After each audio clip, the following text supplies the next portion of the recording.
Buenas tardes, gracias por quedarse ahora. Bueno, hola Ramón. Hola Maricia, ¿cómo estás? No te voy a preguntar ahora directamente, así que acomodate, quédate tranquilo. Bueno, les cuento algo. Cuando iniciábamos y organizábamos todo este panel, yo conozco los casos de Lucio Dupuy, Pablo Bisoni y Juan Manuel Foster, pero no conocía el caso de Norma, que también es víctima de una falsa denuncia, pero como no era en el ámbito familiar, no tenía tanto conocimiento de su caso. Decido hablar con ella por teléfono para interiorizarme, y sí lo tenía la fundación, ¿sí? La fundación sí tenía el conocimiento del caso. Y cuando decido interiorizarme, no paraba mi asombro. Yo pensé que lo había visto todo en el ámbito de familia, con las falsas denuncias, la obstrucción de vínculo, la alienación parental, el impedimento de contacto, ¿no? Todo un montón de conceptualizaciones, términos, falla del sistema de protección de derechos, y así podríamos seguir, ¿no? Y cuando me empieza a contar Norma su caso, realmente no podía salir del asombro. Norma, voy así minuciosamente, muy sucintamente a relatarlo, recibe a una mujer que es una mujer realmente víctima de violencia de género,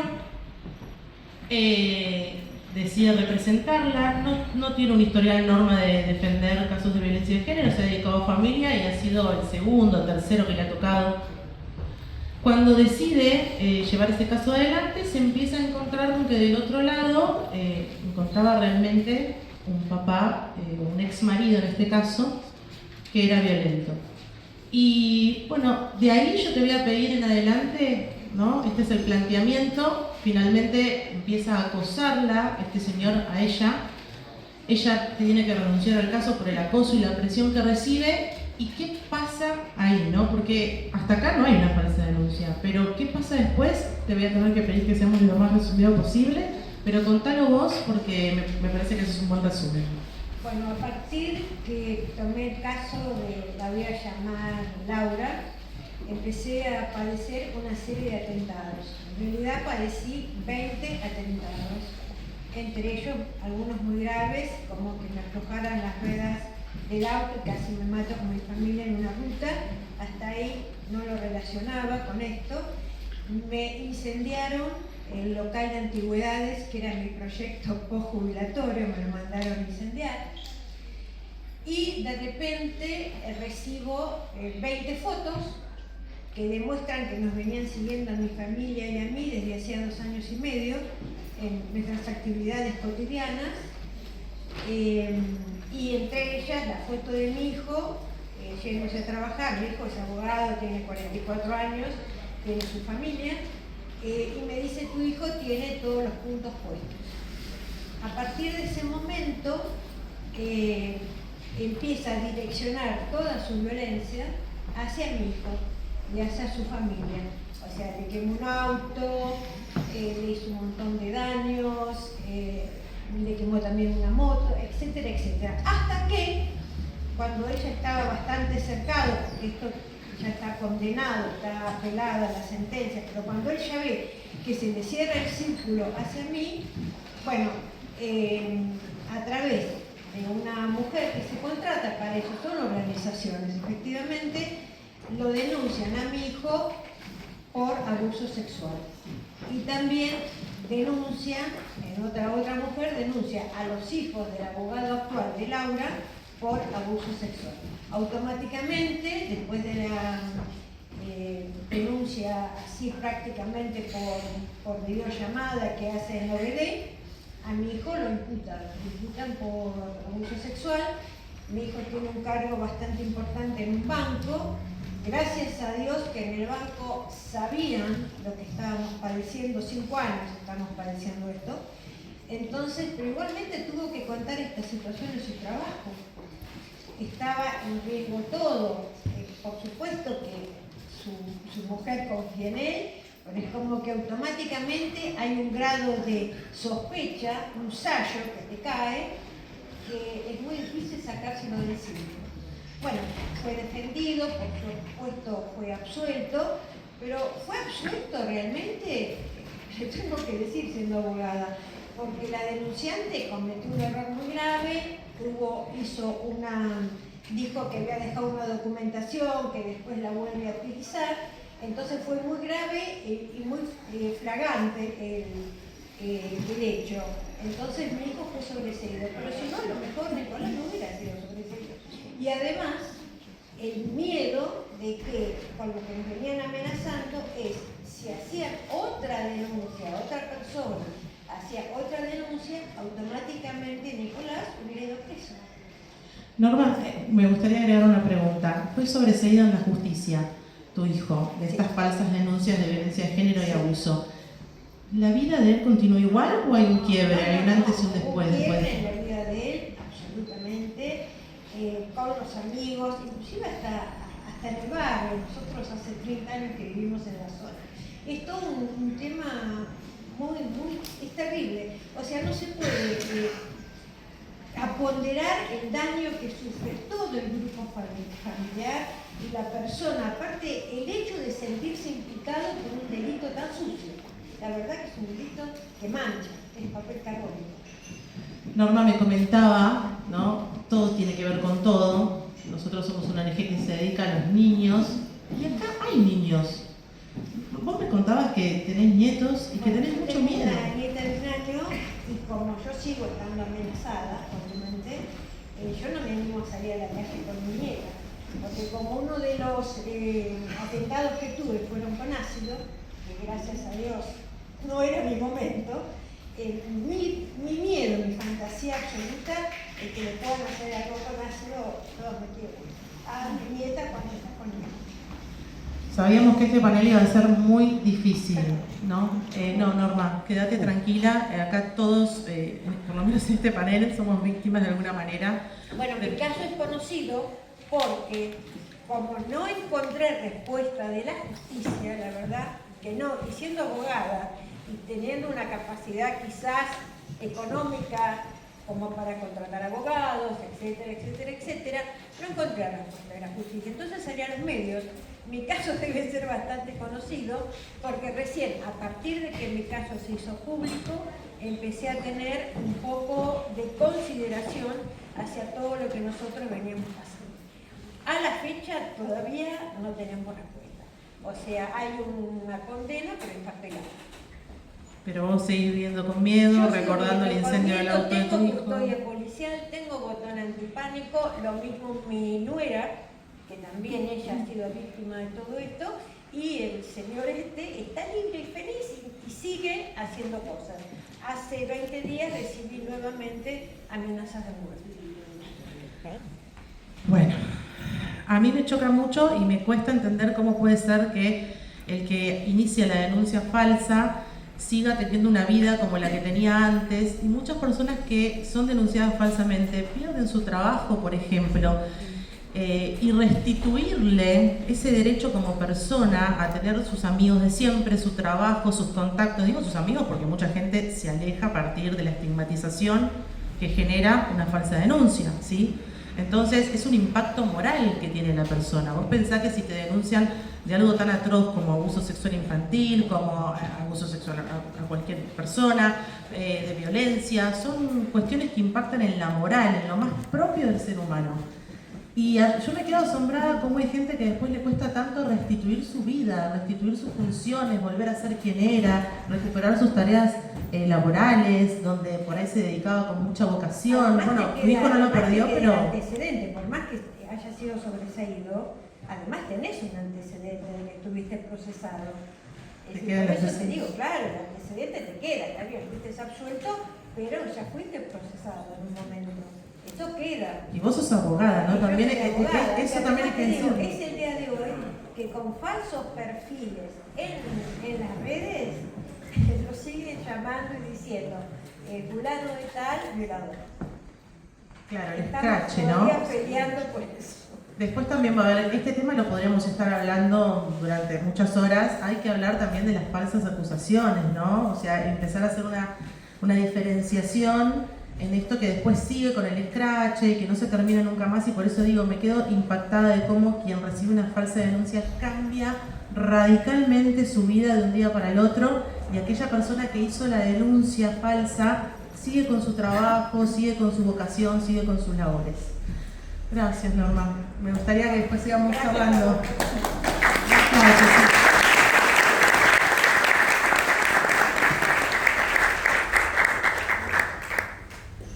Bueno, vamos a seguir con algunos de ustedes dos que tienen, que lo que comparten en común, además de haber estado obstruidos, además de haber sufrido falsas denuncias, es la noción del tiempo, ¿no? Vos, Pablo, estuviste 10 años sin ver a tus hijos, ¿sí? Y vos, Juan Manuel, van 13 años casi, ¿sí? 12 años sin ver a tu hijo. Bueno, voy a empezar así como en orden, porque surgió. Voy a empezar con vos, Pablo. La verdad que tu caso tiene tanto para decir que tengo una colisión de cosas para preguntarle, pero sí, tengo una colisión de cosas para preguntarle, me quedaría horas hablando de esto. Pero voy a ir a algo puntual.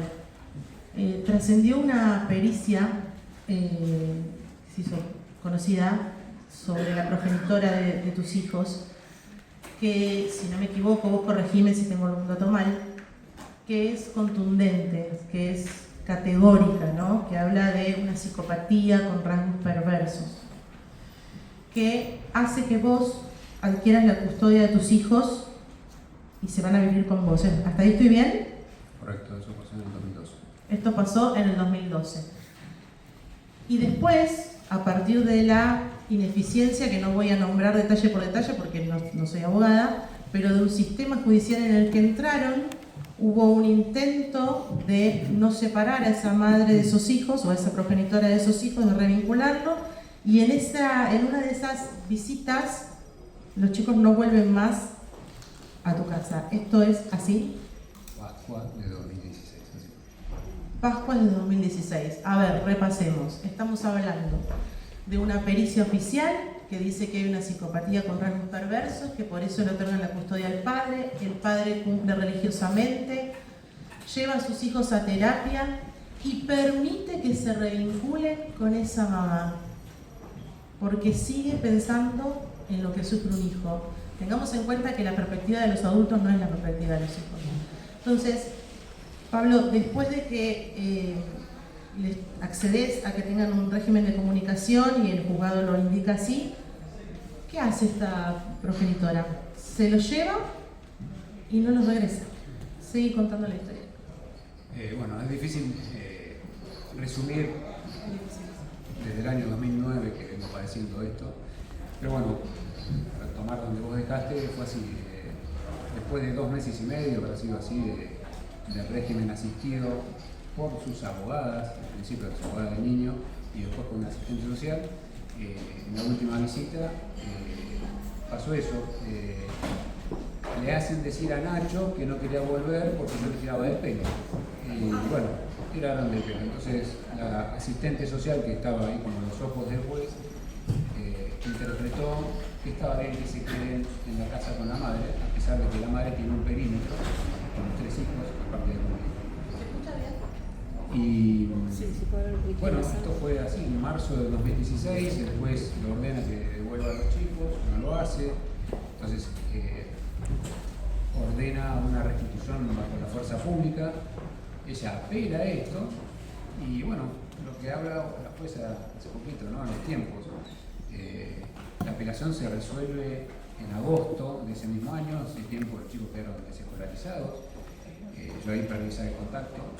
Y bueno, al día siguiente que la Cámara de Apelaciones ordena la restitución, aparece la denuncia de abuso sexual, tanto mía como de mi hijo más grande, que se había venido ese mismo día. Él no se quedó con la madre, o sea, se quedaron los dos el del medio y el más chiquito.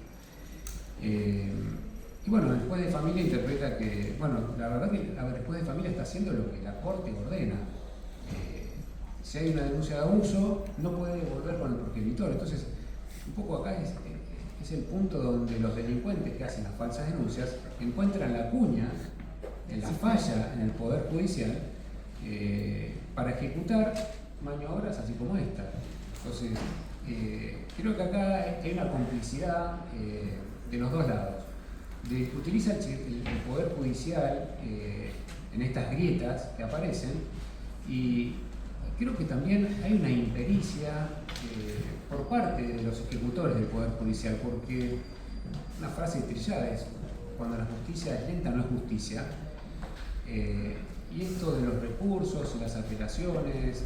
A ver, yo soy médico y ¿cómo tener un paciente en terapia y que el hemodinamista no se comunique con el cardiólogo? A ver, todos somos necesarios. O sea, no puede ser que uno no le pase una unidad de sangre cuando es necesario y que diga, no, la pasamos dentro de 6 meses. Y dentro de 6 meses ya no tenés paciente. Y esto es un poco lo que pasa con la vida de los chicos.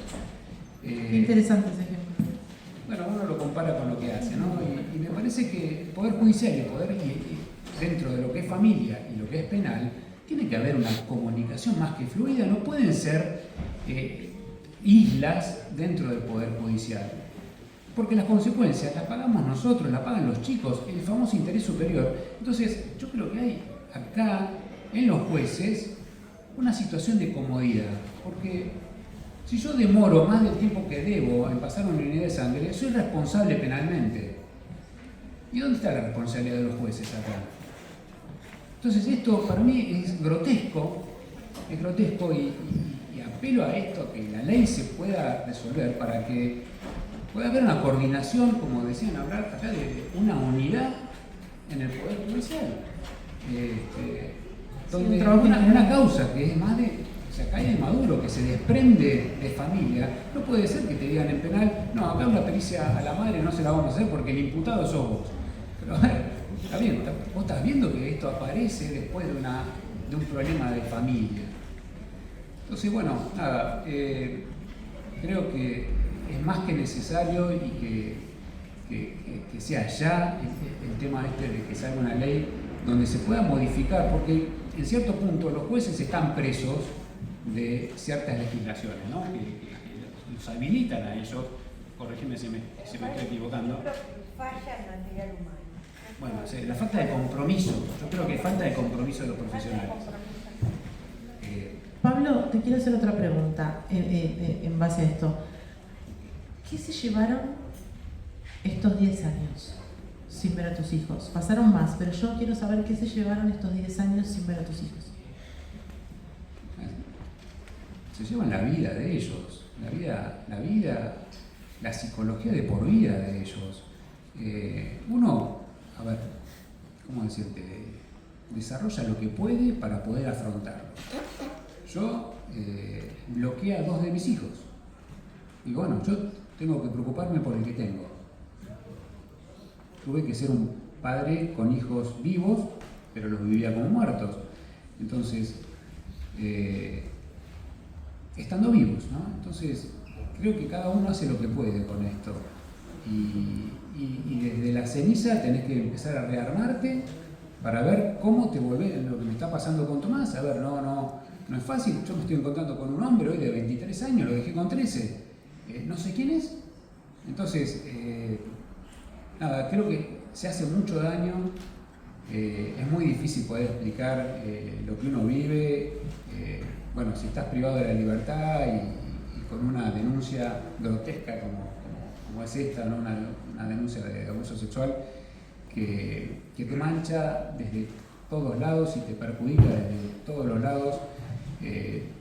La verdad que no salís indemne, nadie sale bien parado de esto. Te pueden ver, te pueden decir, que estás bien, pero la verdad que los callos de la fractura están, ¿no? Es complicado, la verdad. Además, entiendo que tus hijos sufrieron, vos sufriste violencia, tus hijos sufrieron violencia, pero sufrieron todo tipo de violencia. O sea, por ahí no nos podemos extender en el tiempo, pero esto incluso empezó desde antes de tu separación, continuó con tu separación y después continuó con lo que hoy Ignacio más temprano me decía, bueno, expliquemos también qué es la alienación parental, ¿no? Esto que el caso Guisoni nos trae como tan crudo, ¿no? Es cuando un papá, una mamá, un abuelo, cualquier referente afectivo principal de un niño, lo usa ese niño como instrumento y empieza a manipularlo y a generar una propaganda negativa respecto al otro progenitor. Y esto no solo se hace comiéndole la cabecita a ese nene, También hay actitudes que tiene el progenitor conviviente. Si una mamá o un papá se derrumba en llanto, bueno, tuvimos un caso mediático hace poco, se derrumba en llanto ante su hijo o su hija en determinados momentos precisos, eso es también manipularlo, eso es alienación parental. Y vaya si la justicia no le brinda tiempo al progenitor conviviente que se queda con esa criatura para manipularlo y ponerlo en contra de su padre, ¿no? Entonces después tenemos a chicos declarando, ¿no? Como pasó con Tomás, ¿no? Porque por ahí ahora estamos con la última declaración, pero las anteriores eran en tu contra, eran acusándolo de hechos aberrantes hacia su hermano. O sea, esto rompe totalmente el psiquismo y mucho más cuando son niños que están en momentos fundacionales del aparato psíquico. ¿Qué te gustaría a vos que revisás tu historia, ¿no? ¿Qué te gustaría a vos destacar desde el lugar de víctima, desde el lado emocional? Porque, a ver, la falsa denuncia que te hicieron terminó en cárcel incluso, ¿no? Sin condena. ¿Qué de todo lo que viviste? Porque a lo mejor eso no es el hecho que a vos más te importa. Este impacto que te genera encontrarte con tu hijo que lo dejaste a los 13 y tiene 23 y decís, no sé quién sos. Y es lógico, porque él tampoco sabe quién sos. Después de 10 años de historia, ¿no? No, historia cortada. Digo, ¿qué de todo lo que nombramos acá vos quisieras destacar para cerrar? Es difícil elegir algo, ¿no? Explicaste con ¿O qué es lo que más? Bueno, si no, contame qué es lo que más te preocupa mejor. Si es difícil elegir algo, pensá hoy de toda tu historia, de tus 3 hijos y todo lo que pasó, ¿qué es lo que más te preocupa? Bueno, hoy básicamente me preocupa la inacción de la parte de la jueza de familia, porque yo sigo teniendo un hijo de 16 años que sigue conviviendo con una madre que todo el mundo sabe ya lo que hizo públicamente. La que tiene esa pericia que dice que es una psicópata con rasgos perversos. Correcto. Entonces hoy me preocupa que un niño de 16 años que vive con esta madre desde los 6 años siga con ella y ver la pasividad y la atonía que tiene la jueza. Entonces, bueno, un poco por eso te mencioné esto de la responsabilidad del Poder Judicial en esto, ¿no? Porque ¿quién se hace cargo de los daños? Porque hoy yo tengo suspendida la responsabilidad parental, a pesar de tener un doble conforme en la justicia penal, mi responsabilidad parental está suspendida, o sea que yo no existo como padre, porque la sentencia no está firme, o sea, no va a estar firme hasta que apela a la Corte Suprema de la Nación y el tiempo pasa. Y es lo que los jueces de familia dejan que pase. Entonces, hoy mi inquietud es tratar de que ese menor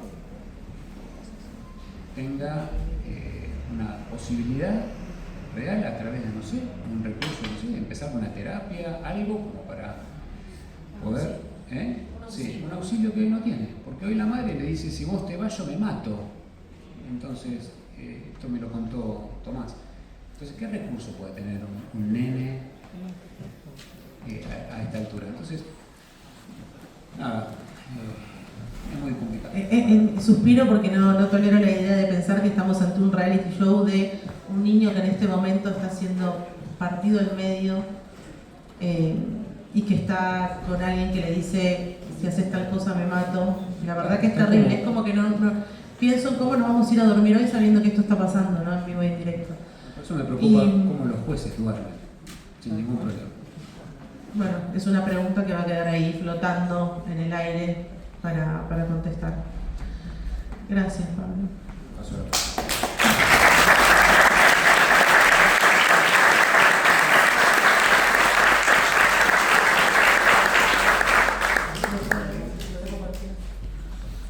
Le contesto la pregunta. Bueno, pará, Juan Manuel Foster. No son sus hijos. ¿Cómo? Pablo, la respuesta es porque no son sus hijos. Claro. Es tu hijo, es el mío. Ellos el domingo no falta ninguna silla. No, ninguna silla está libre y no hay ninguna ausencia en la mesa de los, ya sea los sorrentinos que hizo la abuela, ya sea el asado que hizo el tío, están todos. Esa es la respuesta. Juan está dando, bueno, Juan Manuel Foster estuvo saliendo en Infobae ya 2 o 3 veces, lamentablemente, porque eso quiere decir que sigue impedido de su hijo. Acá también está la abuela presente. También es un caso que tiene muchos puntos en común porque atraviesa falsas denuncias, en este caso hubo falsas denuncias a todos quien pudieron, a la abuela, al papá, al abuelo, bueno, iba buscando. Otro punto en común es que hay una pericia también contundente que habla de una proyección, ¿no? Se trascendió, una proyección masiva de cuestiones que han pasado en esa progenitora, depositadas en los hijos. Esto pasa, bueno, por ahí no tienen por qué ser psicólogos, pero esto pasa habitualmente, ¿sí? Sobre todo en estos casos judicializados. La clínica es moneda corriente. En la clínica es moneda corriente. Así que encuentro estos datos en común y este chico sigue en manos de esta progenitora con estos informes que estoy hablando siempre de pericias oficiales. En el caso también de Juan Manuel, al igual que en el caso de Pablo, que no lo mencionamos, hay atrás los mismos actores, ¿no? Y acá empieza a tener relevancia la Fundación Apolo, ¿no? Y todo lo que están decidiendo. Yo celebro mucho y agradezco de paso a la Fundación que se haga cargo de estos temas que no muchos quieren tocar, pero bueno, eso marca también un compromiso con la sociedad en su conjunto, ¿no? Y por eso tanta gente es convocada y tanta gente viene, porque esto pasa. Pero lo que tenían en común son pericias de parte, ¿sí?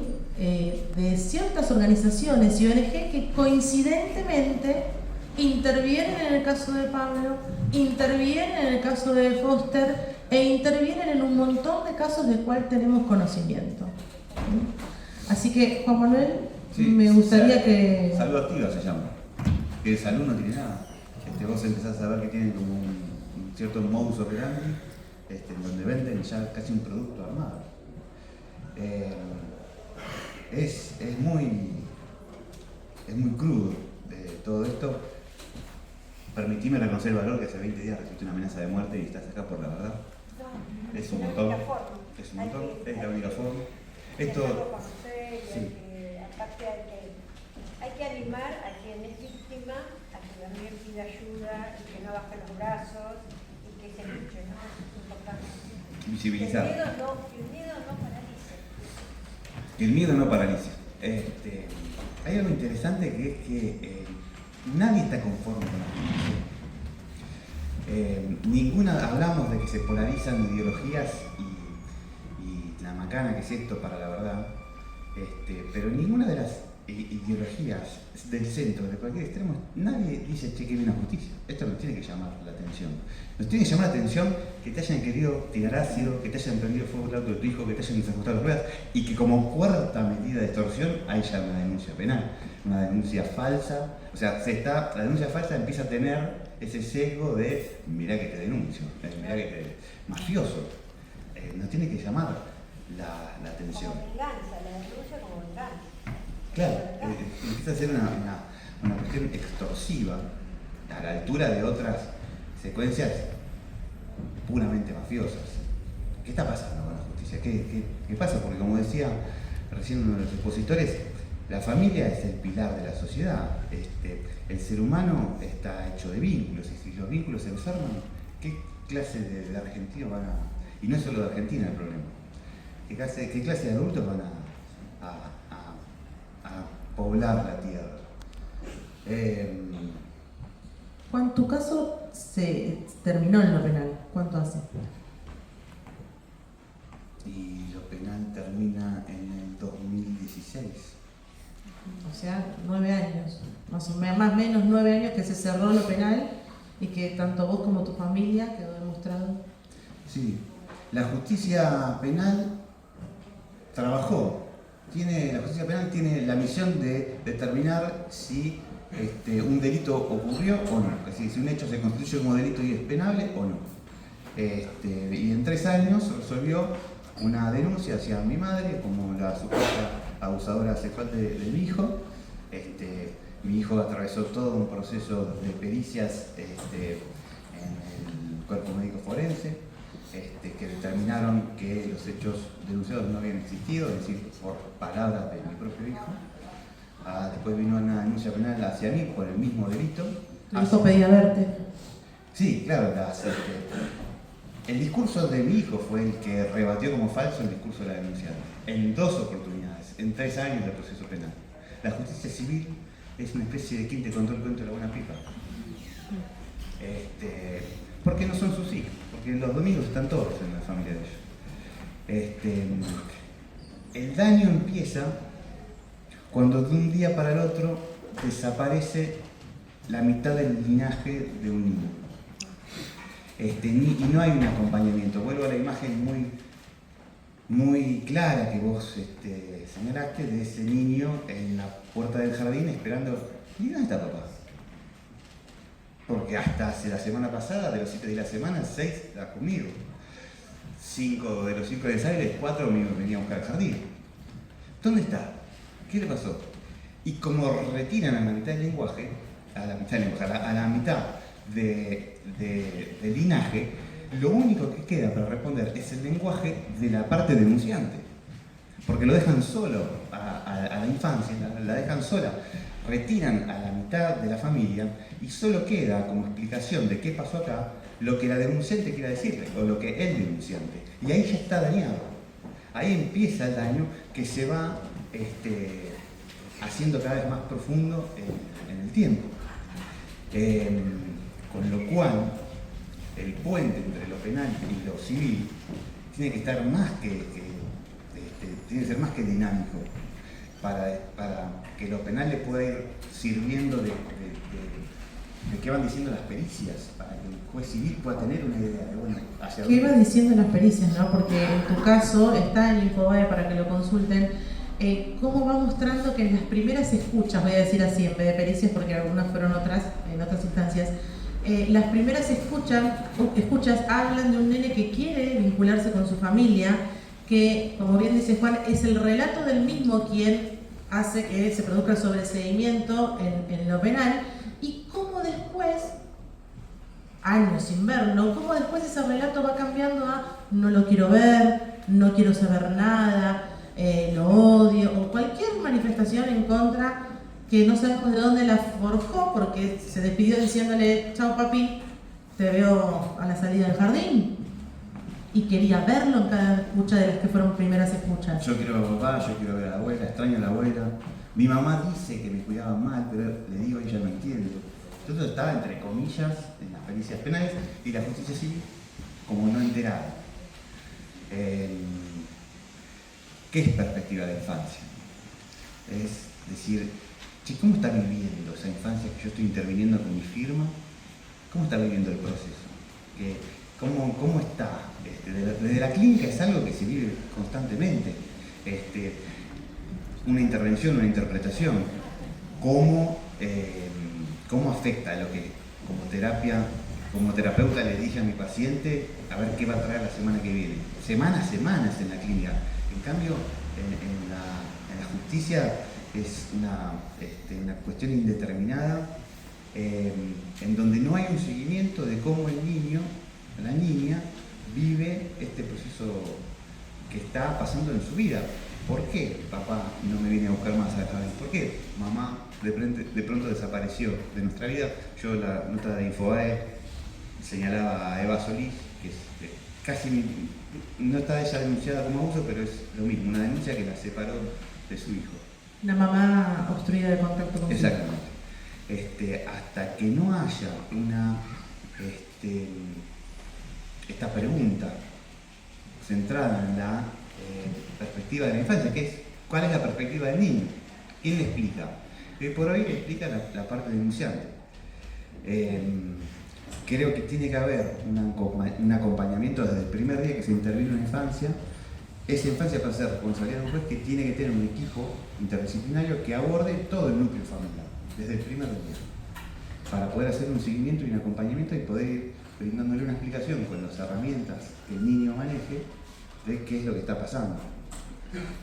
Y si a eso le sumamos una comunicación dinámica con los avances penales, el ejemplo que pusiste de la hemodinámica, buenísimo, es como que, y bueno, no, está la letra, la hemodinámica, está despacho. No llego. Una locura, es impensado, como que yo como psicólogo le vaya en contra del psiquiatra tratante.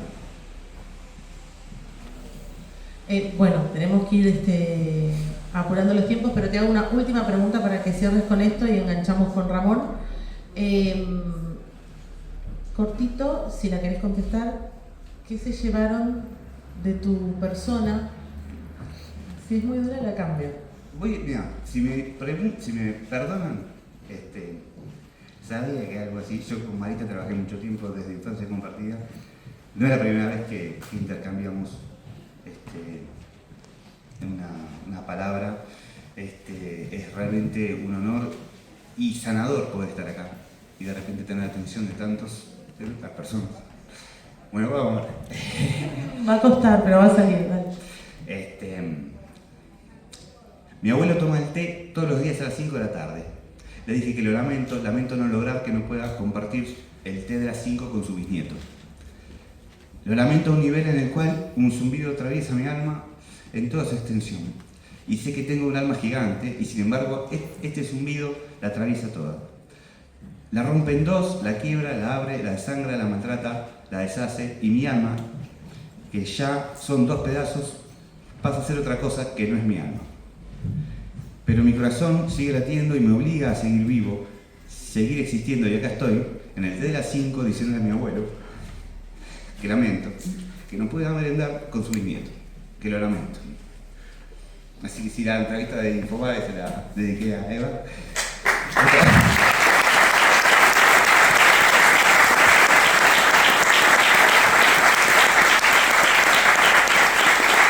Gracias.